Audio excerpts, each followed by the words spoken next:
Bienvenue sur Supline TV, la chaîne du Lean, du savoir et du fan. Aujourd'hui, on va vous présenter le Lean Management, qui est une méthode qui vise l'amélioration des performances de l'entreprise à travers le développement de ses employés.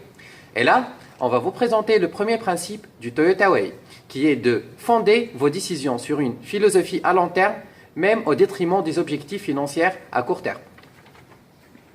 Aujourd'hui, l'objectif pour une entreprise, c'est de répondre à un besoin d'un bénéficiaire, que ce soit un client ou un patient par exemple. Pour cela, il nous faut des ressources matérielles et des ressources humaines liées par un engagement réciproque pour répondre à un équilibre. Avec le Lean, on s'intéresse aux ressources humaines.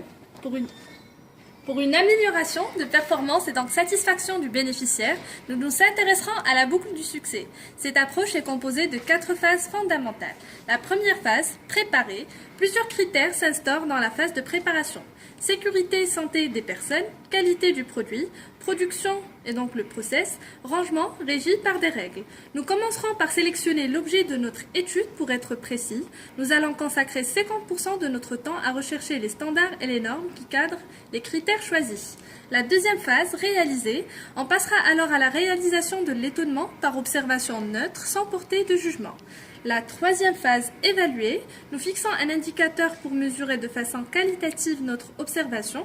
Et donc la quatrième phase, traiter, après avoir obtenu des résultats mesurables sur la problématique en question, nous allons utiliser le DMAIC pour traiter notre problème. Le DMAIC est une méthode de résolution de problèmes qui est basée sur l'investigation pour mener à bien un projet et répondre à une satisfaction client ou encore le bonheur de l'équipe au travail.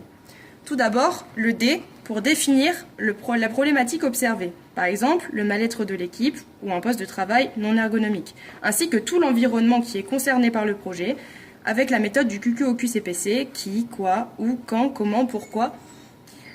Puis, le M pour mesurer l'ampleur du problème avec des indicateurs, par exemple une fréquence d'accident au travail ou une quantité de déplacement de non-valeur ajoutée, plus ce que le projet va nous rapporter après la solution. Le A pour analyser les causes racines du problème afin d'éradiquer directement à sa source le problème, au moyen de la méthode des 5 pourquoi. Plus le ROI du projet avec le financement de la solution. Le I pour improve, mettre en place la solution du problème, par exemple des éléments plus ergonomiques ou confortables au poste. Puis pour finir, le C pour contrôler que les solutions fonctionnent à l'aide d'indicateurs, coût, qualité, délai et que le ROI est respecté. Cette vision à long terme doit permettre un retour sur investissement par rapport aux 3 indicateurs principaux d'une entreprise, la qualité, le coût et le délai. Cependant, on peut se demander si trop miser sur le long terme ne risque pas de fragiliser la pérennité de l'entreprise à court terme. Merci.